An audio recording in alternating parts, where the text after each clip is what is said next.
धरा का धरा की धरा ही रह जाना है, यहां से कुछ लेकर नहीं जाना।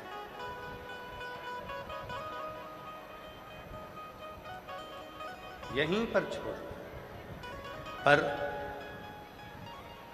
उसके साथ में जब हमको सब संसार सागर में से लिया है और संसार सागर में ही छोड़ना है, तो उसके साथ क्यों ना भगवान की अविरल भक्ति को प्राप्त किया जाए। गुरु नानक देव जी बाले से कहते हैं, बाले हर एक में उस रब को देखो जिसमें सबका नूर है। सबके भीतर वही गुरु नानक देव जी कहते हैं कि एक ही का नूर सबके भीतर, कोई दूसरा नहीं है।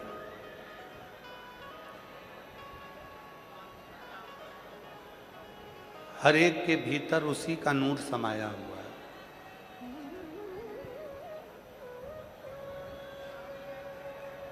तो बाले के मन में आया, क्या ये सत्य हो सकता है? एक कबूतर लेकर बाले गुरु नानक देव जी महाराज जी के सामने से जाता है और बाले ने उस कबूतर को जंगल में ले जाकर विचार करा कि इसको मारना है जहां कोई ना हो। जब बाले उस कबूतर को देखता है तो वृक्ष देख रहे थे, आकाश देख रहा था, पर्वत देख रहा था। बाले ने उस कबूतर को मारा नहीं और गुरु नानक देव जी के पास आ गए। आज गुरु नानक देव जी बड़े प्रसन्न थे। क्यों? क्योंकि बाले की जो अज्ञानता थी वो आज मिट रही थी।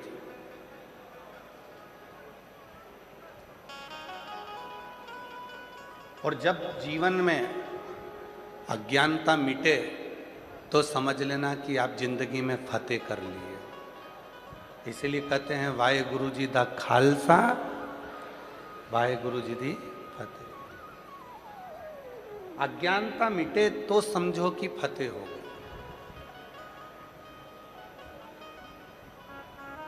भीतर का अज्ञान समाप्त हो तो समझो कि हमारी फतेह हो गई, विजय।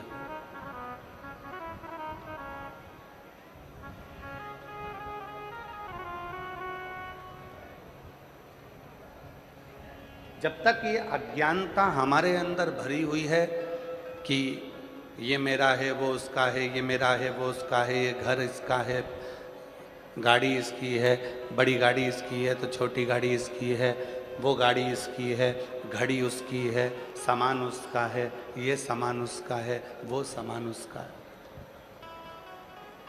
एक घर के अंदर अगर हम रह रहे हैं, एक परिवार के साथ रह रहे हैं, तो हमारे भीतर ये भाव होना चाहिए कि हम सब एक हैं, सब एक।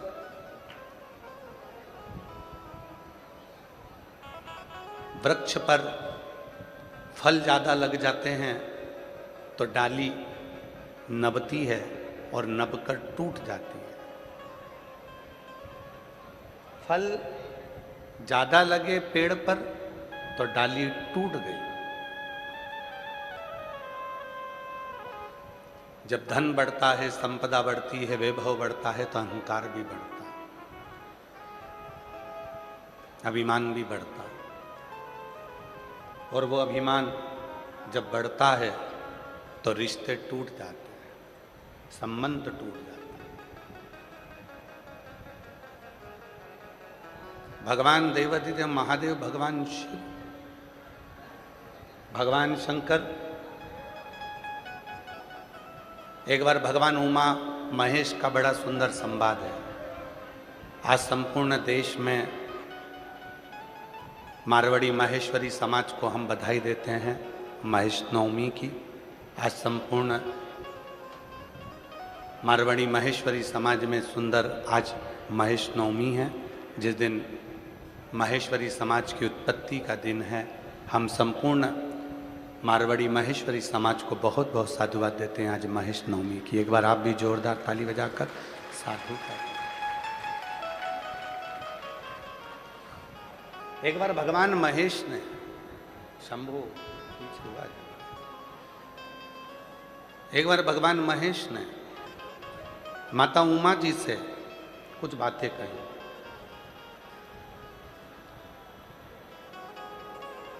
माता उमा जी ने पूछा भगवान श्री महेश से, माता उमा जी ने पूछा भगवान श्री महेश से, ये रूप है भगवान के। माता उमा भगवान श्री महेश से श्री शैलम के पर्वत पर बैठकर पूछती हैं, कलयुग को लाने में, कलयुग को बढ़ाने में कौन सहयोगी होता है? संसार का कोई व्यक्ति नहीं चाहता कि कलयुग बढ़े आगे। संसार का कोई व्यक्ति नहीं चाहता कि कलयुग और आगे बढ़े। संसार का व्यक्ति तो चाहता है कि कलयुग जहां है वहीं पर थम जाए, रुक जाए और ये आगे ना बढ़े, ये आगे ना बढ़े। पर इस कलयुग को आगे लाने में किसकी तत्परता रहती है? इस कलयुग को आगे बढ़ाने में किसकी तत्परता रहती है? तो भगवान शंकर, भगवान श्री महेश माता उमा जी से कहते हैं, उमा, पहले नंबर पर है स्त्री, दूसरे नंबर पर है पुरुष, तीसरे नंबर पर है गुरु और चौथे नंबर पर है इंसान। ये चार ऐसे हैं, अगर ये चाहें तो कलयुग आगे बढ़ ही नहीं सकता है, बढ़ेगा ही नहीं, एक ही जगह पर स्थिर होकर रह जाए। कलयुग आगे बढ़ ही नहीं सकता। कौन कौन चाहे? पहले नंबर पर कौन है? स्त्री, दूसरे नंबर पर जम के बोलो पुरुष, तीसरे नंबर पर गुरु और चौथे नंबर पर इंसान। अगर ये चार चाहें तो कलयुग अपना कदम बढ़ा ही नहीं सकता। अगर ये चार चाहें तो कलयुग अपना पांव आगे बढ़ा ही नहीं सकता। ये चार को रोकना चाहिए कलयुग को। तो कलयुग ये कैसे रोक सकते हैं? तो कहा, स्त्री लज्जा को, शर्म को ना भूले तो कलयुग आगे बढ़ ही नहीं सकता। स्त्री लज्जा को रखे, शर्म को रखे।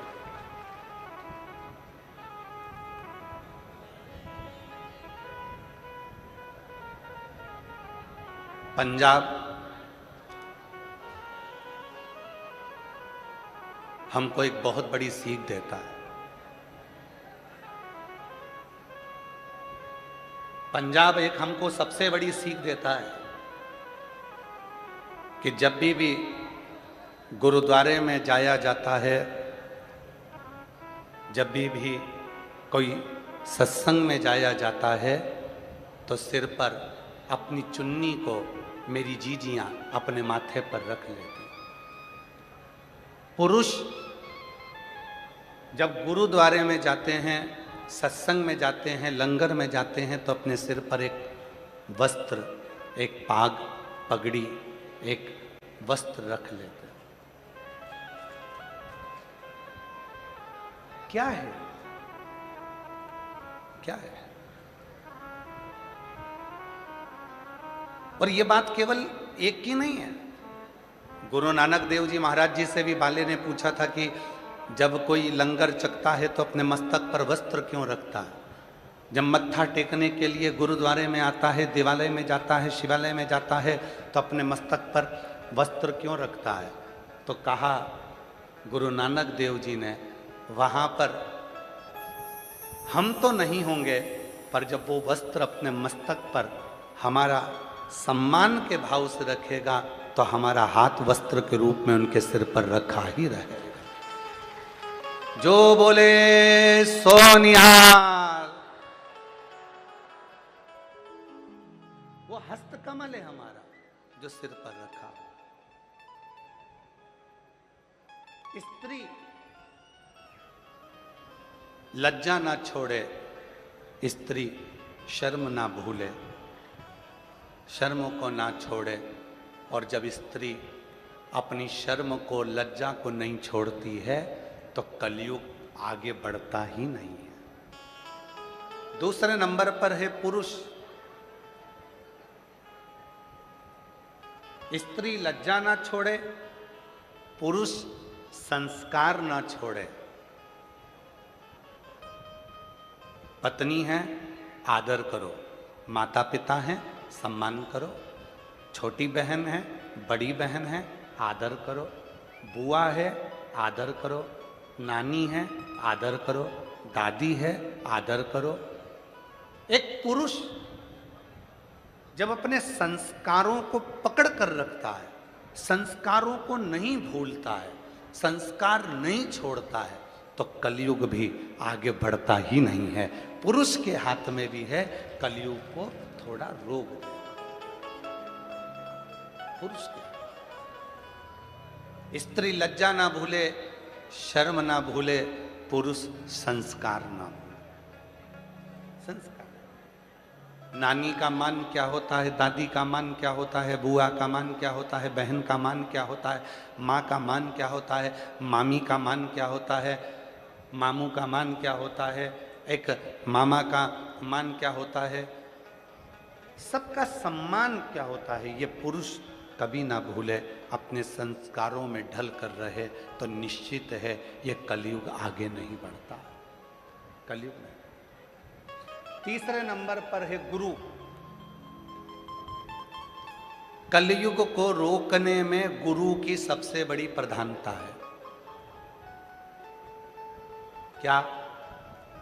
स्त्री लज्जा ना छोड़े, शर्म ना छोड़े, पुरुष संस्कार ना छोड़े और गुरु अपना धर्म ना छोड़े, तो फिर ये कलयुग आगे बढ़ ही नहीं सकता। आज गुरु क्या कर रहे हैं? आज गुरु क्या कर रहे हैं? स्वयं को भगवान बनाने में सोशल मीडिया में इतना आगे आ गए कि खुद को भगवान कैसे बनाया जाए, बस गुरु एक ही काम कर रहे हैं, अपने आप को भगवान बनाने का प्रयास कर रहे हैं। गुरु अपना धर्म ना छोड़े। गुरु अपने धर्म से वंचित ना हो। कलयुग आगे नहीं बढ़ सकता अगर गुरु अपना धर्म ना छोड़े। आज संसार के इतने सारे गुरु हैं, रोज टीवी खोलो, रोज कहीं का ना कहीं का मिलेगा। सोशल मीडिया पे, यूट्यूब पर, इंस्टाग्राम पर, फेसबुक पर, खूब सोशल मीडिया पर लाखों लाखों करोड़ों रुपए खर्च कर दो और फेमस हो जाओ, और फेमस होकर खुद की पूजन चालू करवा दो, खुद का प्रचार जाता चालू करवा दो, खुद भगवान के रूप में पूजना चालू करवा दो। आज के गुरुओं ने स्वयं को भगवान मानना प्रारंभ कर दिया। स्वयं को।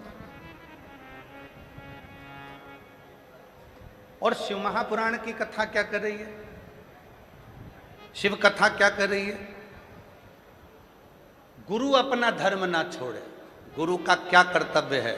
ईश्वर को ईश्वर रहने दे, भगवान का भजन करवाए, स्मरण करवाए, कीर्तन करवाए, और स्वयं को भगवान ना माने, स्वयं को भगवान की तरह पूजन ना कराए। ये गुरु का सबसे बड़ा धर्म और कर्म है। स्वयं ईश्वर नहीं है।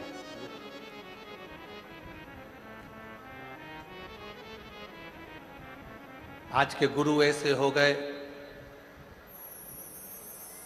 स्वयं को ईश्वर का प्रतीक मानने लगे कि हम भगवान हैं, हमारी पूजन करो, आरती उतारो, हमारा दर्शन करो, हमको ही केवल भजो। ये सोशल मीडिया के गुरु हैं। जब तक सोशल मीडिया पे चलेंगे तब तक गुरु जी कहलाएंगे, और सोशल मीडिया से हटे कि इनको कोई गुरु मानने को तैयार नहीं हो। और इस व्यासपीठ से, भटिंडा की इस पवित्र भूमि से हम निवेदन करना चाहेंगे, भटिंडा की इस पवित्र धरा से भटकना छोड़ दो।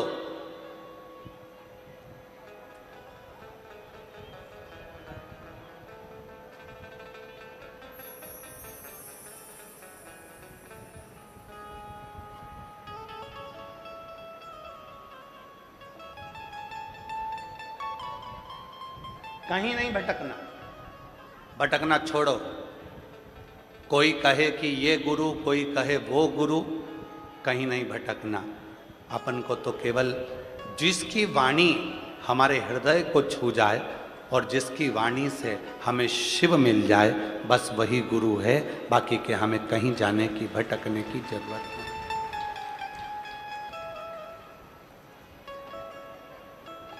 कितना सुंदर व्याख्यान है महाराज जी। सिख धर्म के अंतर्गत कोई यहां वहां ना भटके, इसलिए कह दिया गया कि गुरु ग्रंथ साहिब ही गुरु हैं।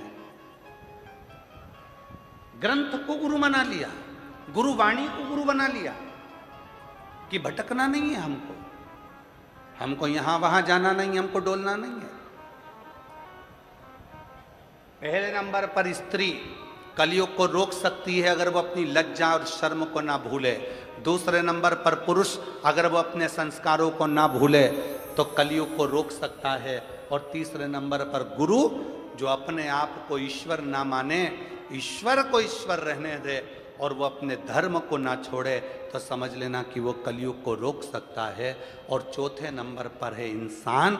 इंसान अपनी इंसानियत ना छोड़े तो समझ लेना कि कलयुग आगे बढ़ने से रुक सकता है। आज इंसान इंसानियत नहीं करता, आज इंसान इंसानियत से दूर हो गया। घर के अंदर मम्मी का सिर दुख रहा है और एक बार जाकर नहीं पूछा कि मम्मा तुम्हारी तबीयत कैसी है। घर के अंदर पत्नी को तकलीफ हो रही है और एक दिन भी जाकर नहीं पूछा कि धर्म पत्नी से कि तेरे को तकलीफ क्या है। बच्चों को क्या चाहिए पूछने की जरूरत ही नहीं पड़ रही। मत जाओ दूसरी जगह, अपने घर के अंदर जो 4 लोग रहते हैं, अपने घर के अंदर जो 5 लोग रहते हैं, अपने घर के अंदर जो परिवार रहता है, आप कम से कम उसी से एक दूसरे से हालचाल तो पूछ सकते हो कि तुम कैसे हो, तुम हो कैसे। और कभी प्यासे को पानी पिलाया नहीं, बाद अमृत पिलाने से क्या फायदा। कभी गिरते हुए उठाया नहीं, बाद आंसू बहाने से क्या फायदा। मैं तो मंदिर गया पुजारती की पूजा करते हुए ख्याल आ गया। मैं तो मंदिर गया पूजारती की पूजा करते हुए ख्याल आ गया। कभी माँ बाप की सेवा की नहीं, फिर पूजा रचाने से क्या फायदा। कभी प्यासे को पानी पिलाया नहीं, बाद अमृत पिलाने से क्या फायदा।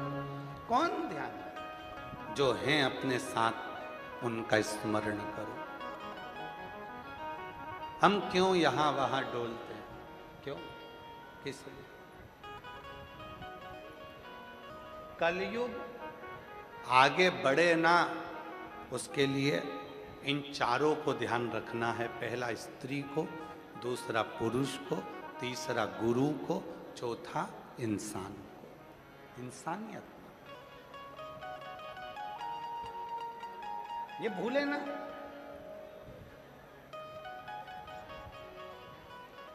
चश्मा कथा में रह गया ना, कोई बात नहीं।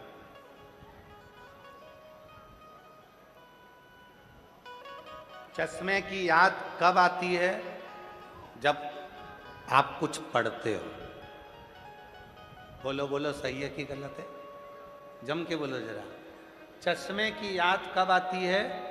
जब आप, जम के बोलो, जब आप कुछ पढ़ते हो।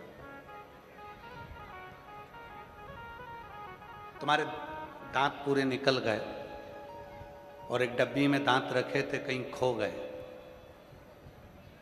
बत्तीसी की याद कब आती है? जब कुछ, जम के बोलो, खाते हो। चश्मे की याद जब आती है जब कुछ पढ़ना होता है। बत्तीसी की याद जब आती है जब कुछ खाना होता है। और शिव पुराण की याद तब आती है जब व्यक्ति कहीं संकट में घिर जाता है, तब सीहोर वाले बाबा के उपाय को ढूंढना प्रारंभ करता है।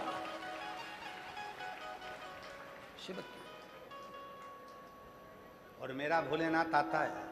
अंत समय प्रभु आना पड़ेगा, वचन दिया तो निभाना पड़ेगा। अंत समय प्रभु आना पड़ेगा, वचन दिया तो निभाना पड़ेगा। आए ना आए प्रभु कुटुंब कबीरा अंत समय प्रभु आना पड़ेगा, वचन दिया तो निभाना पड़ेगा। चश्मे की याद आई पढ़ते समय। चश्मा कहीं खो गया, कोई बात नहीं। बत्तीसी दांत कहीं खो गए, कोई बात नहीं। पर यदि गाड़ी की चाबी, घर की चाबी कहीं खो गई तो क्या करोगे? घर जाकर खड़े रहोगे, फोन लगाओगे, बुलाओगे चाबी वाले को ताला खोलने के लिए? चश्मा खोया चलेगा, बत्तीसी खो गई चलेगी, पर चाबी खो गई नहीं चलेगी। एक प्रसंग है ना, भारत के 10 लोग मिलके अमेरिका घूमने गए और भारत के 10 लोग घूमने अमेरिका गए। वहां जाकर उन्होंने एक होटल का रूम लिया और वो होटल का रूम नीचे नहीं मिला, 100 मंजिल ऊपर मिला। एक व्यक्ति ने कहा, क्यों मैनेजर साहब, इतनी ऊपर कमरा दे रहे हो, उसकी जगह नीचे का दे दो। नहीं नहीं, 100 मंजिल ऊपर है, चाहिए? ठीक है, जाना आना, लिफ्ट लगी है, चले जाना, ठीक है। 100 मंजिल ऊपर कमरा ले लिया। वो भारत के गए हुए 10 लोग घूमने फिरने जाने लगे, आने लगे, लिफ्ट का बटन दबाते, चले जाते, आ जाते, बस यही चलता रहा। एक दिन वो शॉपिंग मॉल से शॉपिंग कर कर आए, अपने होटल के रूम के लिए आए। नीचे खड़े होकर उन्होंने लिफ्ट की बटन दबाई, पर लिफ्ट नहीं चल रही थी। मैनेजर ने कहा, आज लाइट नहीं है। लाइट नहीं है, फिर 100 मंजिल ऊपर कैसे जाएंगे? तो मैनेजर ने कहा कि यह सीढ़ियां बनी हुई है, सीढ़ियों से चढ़ जाओ। अब वो 10 लोगों ने विचार करा, 100 मंजिल ऊपर सीढ़ियों से चढ़ेंगे कैसे? तो इतने में उस मैनेजर से कहा कि हमको नीचे का कोई कमरा खोल दो, हम जरा आराम कर लेंगे और वो हम बाद में चले जाएंगे। नहीं नहीं, उसका चार्ज अलग लग जाएगा, तुम्हें ऊपर जाना। अब 10 व्यक्ति ने विचार करा, चढ़ेंगे ऐसे, तो क्या चले जाएंगे। एक काम करो, अपनी अपनी कोई बात निकाल दो, अपनी अपनी दुख भरी कथा कहना चालू करो, अब भी पहुंच जाएंगे। पहले ने अपनी दुख भरी कथा कही, 10 मंजिल ऊपर पहुंच गए। दूसरे ने अपनी दुख भरी कथा कही, 20 मंजिल ऊपर पहुंच गए। तीसरे ने अपनी दुख भरी कथा कहना चालू करी, 30 मंजिल ऊपर पहुंच गए। पांचवें ने कही 50 मंजिल, छठे ने कही 60 मंजिल, आठवें ने कही 80 मंजिल ऊपर पहुंच गए। 9वें व्यक्ति ने कथा कही, 90 मंजिल ऊपर पहुंच गए। अब 10वें व्यक्ति से कहा तू अपनी दुख भरी कथा कह। उसने कहा मैं अपनी दुख भरी कथा कहूंगा तो तुम सब रो पड़ोगे, तो तेरी दुख भरी कथा है ऐसी क्या? तो कहा मेरी दुख भरी कथा केवल इतनी है कि कमरे की चाबी नीचे रह गई है। तो कमरे की चाबी नीचे, चढ़ गए ऊपर। 80-90 मंजिल ऊपर चढ़ने के बाद याद आया कि कमरे की चाबी नीचे रह गई। कमरे की चाबी नीचे रह गई। 80-90 मंजिल चढ़ने के बाद आया कि कमरे की चाबी तो नीचे रह गई। नीचे। बस यही शिव पुराण कहती है, बहुत उन्नति की सीढ़ी पर चढ़ो, धन वैभव कुर्सी पद प्रतिष्ठा सत्ता सब कुछ आपको मिले, पर याद रखना शिव पुराण रूपी चाबी नीचे मत भूल जाना। शिव पुराण की चाबी यदि तुम्हारे पास है तो दुनिया का सारा खजाना तुम्हारे पास है, सब कुछ।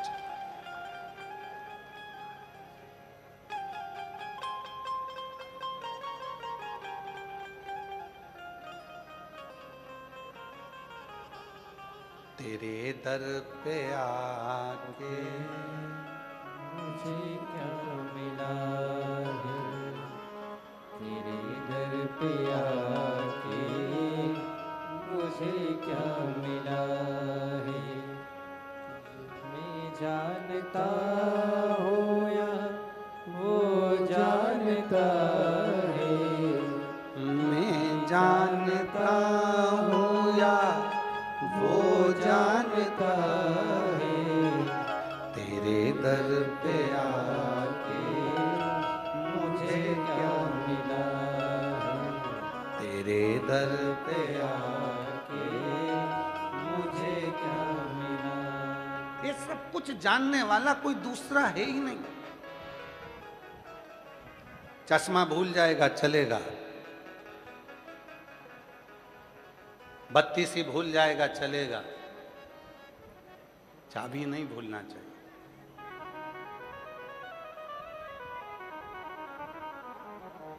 बिल्कुल मत भूलो शिव का नाम, भगवान शंकर का स्मरण, शिव की अविरल भक्ति।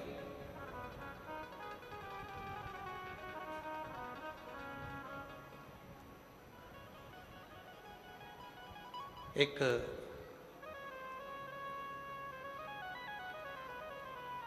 दुनिया का कोई कष्ट है, दुनिया की कोई तकलीफ है, दुनिया की कोई प्रॉब्लम है, सबकी एक चाबी है, श्री शिवाय नमस्तु,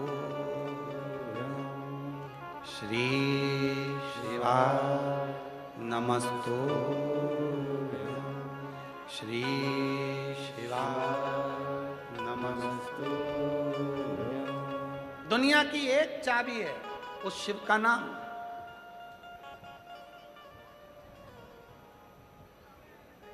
बोल बम का नारा है,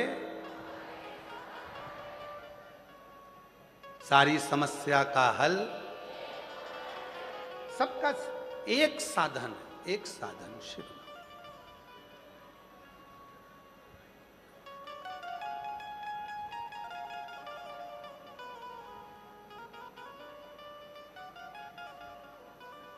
आज एक प्रसंग स्मरण में आ रहा है। एक हमारे साथ में पढ़ने वाला एक प्रवीण गोस्वामी जी,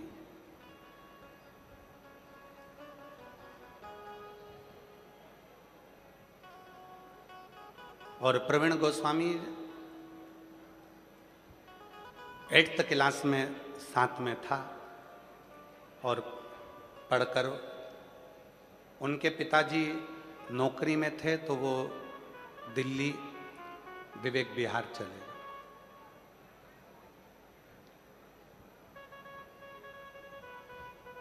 और दिल्ली विवेक विहार में वो रहने लगे, और वो प्रवीण भी कार्य में लग गया। क्या काम करता था बहुत पहले का स्मरण था, तो ध्यान नहीं था कि वो कहाँ हैं। ऐसे कई मित्र हैं, कहीं कहीं कहीं कहीं।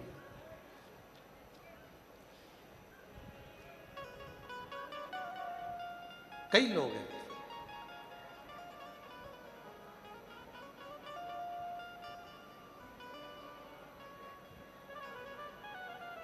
तेरे दर पे आके मुझे क्या मिला है, तेरे दर पे आके मुझे क्या मिला है, ये मैं जानता हूँ या तू जानता है, ये मैं जानता हूँ या तू जानता है, तेरे दर पे आके मुझे क्या मिला है, तेरे दर पे आके मुझे क्या मिला है।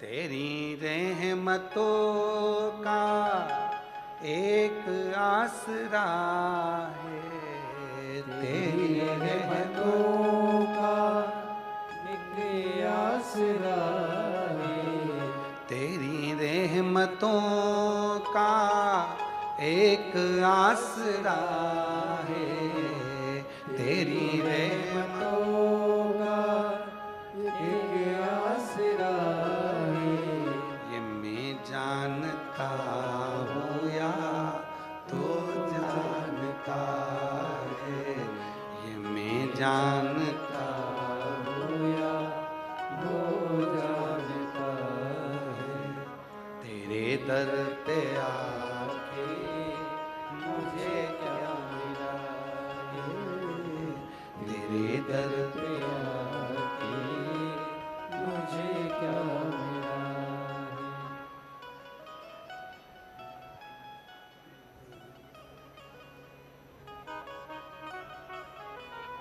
क्या मिला, ये बोल। तो वो दिल्ली चले गए, दिल्ली में विवेक विहार में वो रहने लगा। अब समय निकलते निकलते निकलते निकलते ऐसे कई साल निकल गए और मिलना नहीं हुआ। अब कक्षा 8वीं का स्मरण, और अब सालों हो गए, सालों निकल गए। कोरोना काल में उसका खूब अच्छा काम था, कोई फैक्ट्री मैक्ट्री आदि का आदि बहुत अच्छा काम काज था, और हमको मालूम नहीं था कि कोई फैक्ट्री मैक्ट्री और आदि का आदि काम इसका ट्रांसपोर्ट वगैरह का है। और वो 2,84,00,000 रुपए के कर्जे में वो आ गए। और हमसे तो कभी मिला नहीं, 8th क्लास के बाद में कभी उसका और हमारा मिलना हुआ नहीं, कभी नहीं मिले। कोरोना काल आया, व्यापार नीचे गया, पूरे कोरोना में वो कर्जे में हो गया। कर्जे में होने के बाद उसकी धर्म पत्नी भी बच्चों को लेकर मायके चली गई। 4 भाई थे, चारों भाइयों ने हाथ ऊंचा कर दिया, तूने कर्जा करा, तेरा पैसा गया, और भाइयों ने भी साथ छोड़ दिया। उसने कहीं टीवी पर कथा देखी और वो पहचान गया कि ये सीहोर वाला प्रदीप मिश्रा है, जो हमारे साथ 8th क्लास में पढ़ता था। नंबर निकाला, सीहोर ऑफिस फोन करा, ऑफिस से नंबर लिया, बात हुई आशीष के मोबाइल से, तो कहा मैं प्रवीण बोल रहा हूँ। हमने कहा प्रवीण कौन? कहा 8th क्लास में पढ़ते थे, याद है? अब इतने स्मरण में आया। हाँ हाँ। कहाँ हो? कहा दिल्ली हूँ, विवेक विहार रहता हूँ। अच्छा, फिर इतने सालों के बाद कहाँ 8th क्लास और कहाँ अब याद कैसे किया? टीवी देख रहा था तो तुम दिख गए, और दिख गए तो मन में आया कि एक बार बात करूं, बहुत उलझन में फंसा हूं, बहुत उलझन। क्या उलझन आ गई?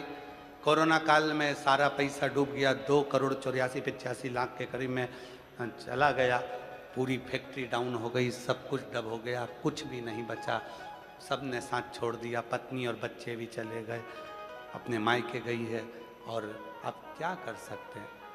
तो हमने कहा भाई देखो हमको तो कुछ आता है नहीं। अरे टीवी पर तुम्हारी कथा चल रही है, कोई दिल्ली में तुम्हारा परिचित है क्या?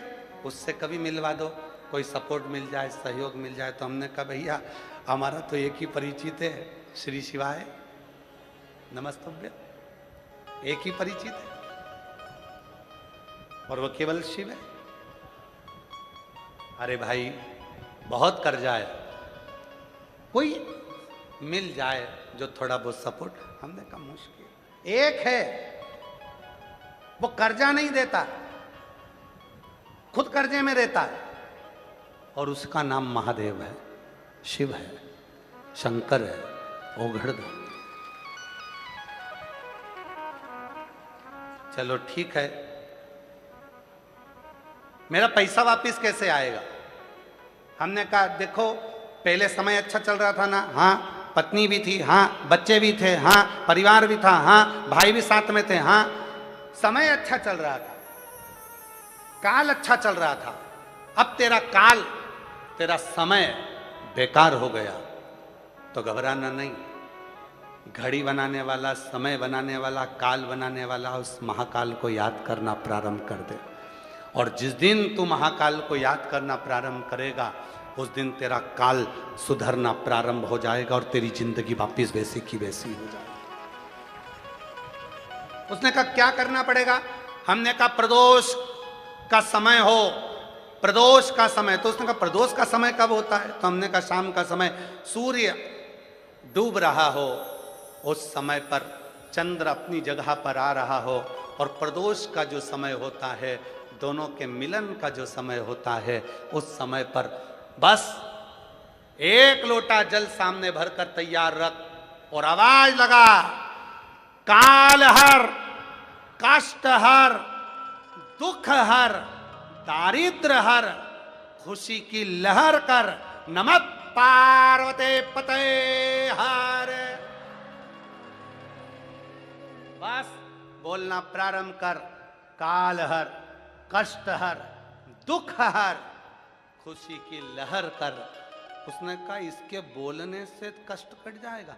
हमने कहा प्रदोष काल में जब घड़ी बनाने वाले को याद करोगे, काल अधिपति को याद करोगे, और चिल्लाकर जब उससे पुकार करोगे, बच्चा रोता है तो माँ गोदी में लेकर दूध पिलाती है, छोटा बच्चा जिद करता है तो पापा फिरकी भी दिला देते हैं, छोटा बच्चा रोता है तो दादी फिंगर बनाकर रोटी का गुट्टा दे देती है। और तू अगर दिल से पुकारेगा, काल हर, कष्ट हर, दुख हर, दारिद्र हर, खुशी की लहर कर, नमः पार्वते पते हर। जब तू बोलना प्रारंभ करेगा, तेरा कष्ट भी हरेगा, काल भी हरेगा, दुख भी हरेगा, दारिद्र भी हरेगा, और खुशी की लहर करेगा। उसने नियम बना लिया, शाम के समय पर चिल्लाता, शिव जी को आवाज लगाता, शिव जी को। आप कभी विवेक विहार जाएं कॉलोनी में, तो वहां पर वो गली नंबर मेरे स्मरण में नहीं, वहां जाकर पूछेंगे कि भाई शाम को प्रदोष काल में कोई चिल्लाता है क्या? कहाँ एक आवाज आती है इसकी छत पे से, काल हर, कष्ट हर, दुख हर, वहां से आवाज आती है। कर्जे में हो गया था, अब वापिस 3-3 फैक्ट्री का मालिक हो गया, क्योंकि काल चक्र घूम गया, वापिस काल चक्र।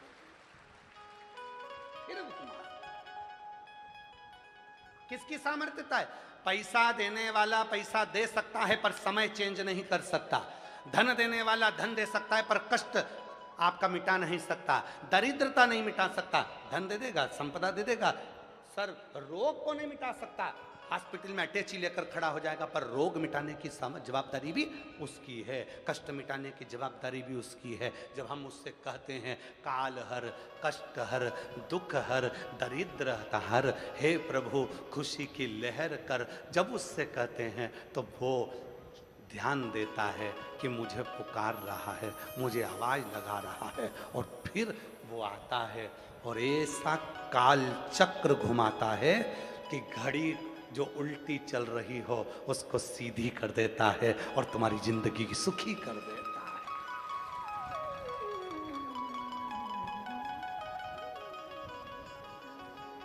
सुखी कर। कब याद किया उसने? कक्षा 8वीं में पढ़ता था और टीवी पर देखा कोरोना काल में, तब याद आई कि हाँ प्रदीप जी है, बात करते हैं उनसे। क्यों लगाया? कोई दिल्ली में उनका परिचित होगा। अरे भैया हमारे दो ही रिश्ते, हमारे दो ही रिश्ते, एक हमारे भोले बाबा, एक हमारे भोले बाबा, और दूजी गोरा रानी सरकार, हमारे दो ही रिश्ते, हमारे दो ही रिश्ते। धन वालों के ढेरों साथी हो सकते हैं। कई लोग कहते हैं सियोर वाले बाबा आपके बहुत धनपति रिश्तेदार परिचित पहचान वाले होंगे, तो हम सत्य कहें ना मेरी जीजियों, हमारे तो भोले बाबा और पार्वती मैया और दूसरी मेरी जीजी और मेरे जीजा, बस यही मेरे रिश्तेदार हैं, यही मेरे बाबा के प्रेम। और धन नहीं, संपदा नहीं, दौलत नहीं।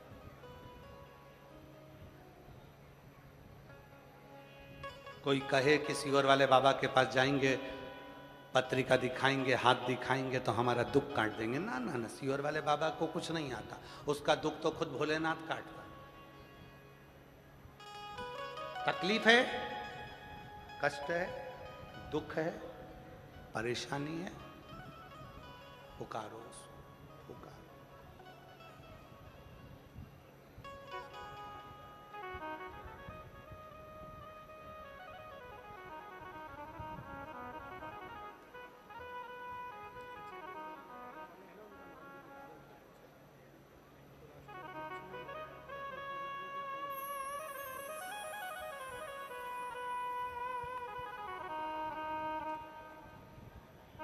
उसको पुकारो। एक बार सब प्रेम से बोलो, काल हर, कष्ट हर, दुख हर, दारिद्र हर, खुशी की लहर कर, नमः पार्वती पते हार हार महा। हमारे जीवन के सारे कष्ट को हर ले, काल को हर ले, दुख को हर ले, परेशानी को हर ले, तकलीफों को हर ले, सर्व रोग को हर ले, सर्व पाप को हर ले और खुशी की लहर कर दे मेरे शिव। खुशी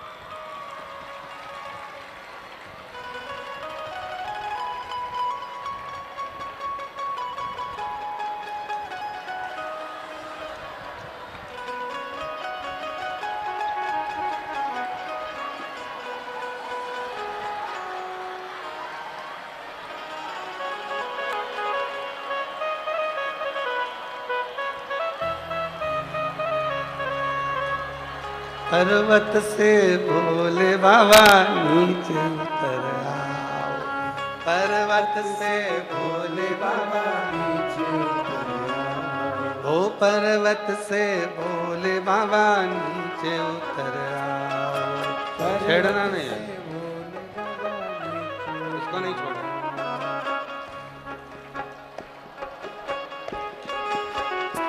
ओ देर ना लगाओ भोला, देर ना लगाओ, देर ना लगाओ भोला, देर ना लगाओ, देर ना लगाओ भोला, देर ना लगाओ, देर ना लगाओ भोला, देर ना लगाओ। ओ पर्वत से भोले बाबा नीचे उतर आओ। पर्वत से भोले बाबा नीचे उतर आओ, पर्वत से बाबा नीचे उतर आओ, ओ पर्वत से भोले बाबा नीचे उतर आओ। ओ देर ना लगाओ भोला, देर ना लगाओ, देर ना लगाओ भोला, देर ना लगाओ, देर ना लगाओ भोला, देर ना लगाओ, देर ना लगाओ भोला, देर ना लगाओ।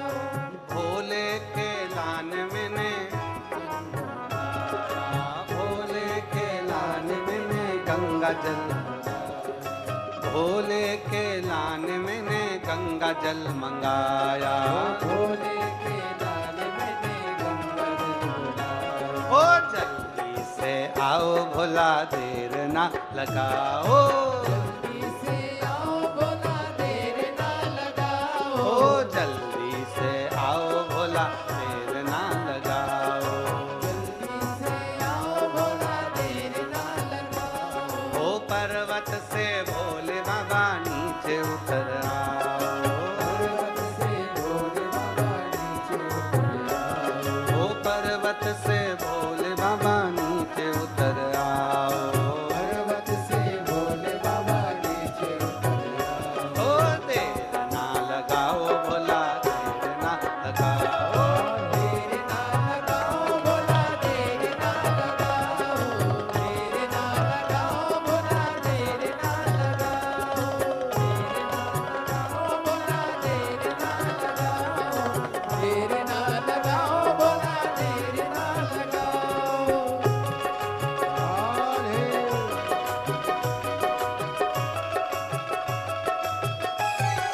शंभो।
भोले के लाने मैंने भोजन बनाया। भोले के लाने मैंने भोजन बनाया। ओ भोले के लाने मैंने भोजन बनाया। भोले के लाने मैंने भोजन बनाया। जल्दी से आओ भोला, देर ना लगाओ, जल्दी से आओ भोला, देर ना लगाओ, जल्दी से आओ भोला, देर ना लगाओ, जल्दी से आओ भोला, देर ना लगाओ। ओ पर्वत से भोले बाबा नीचे उतर आओ।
पर्वत से भोले बाबा नीचे उतर आओ, पर्वत से भोले बाबा नीचे उतर आओ, ओ पर्वत से भोले बाबा नीचे उतर आओ, पर्वत से भोले बाबा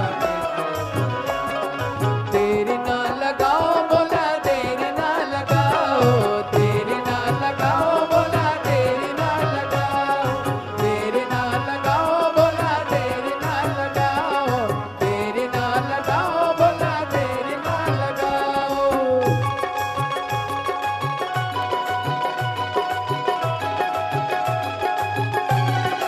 बोले शंभो।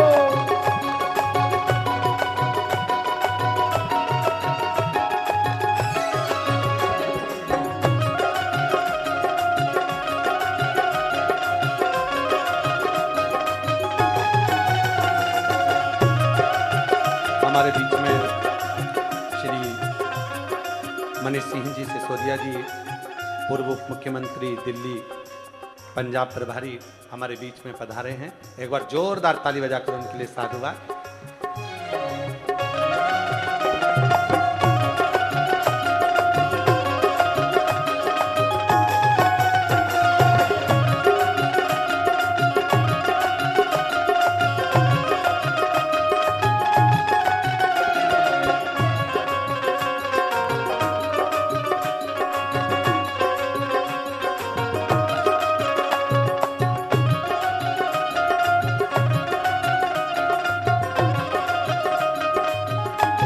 जोरदार ताली।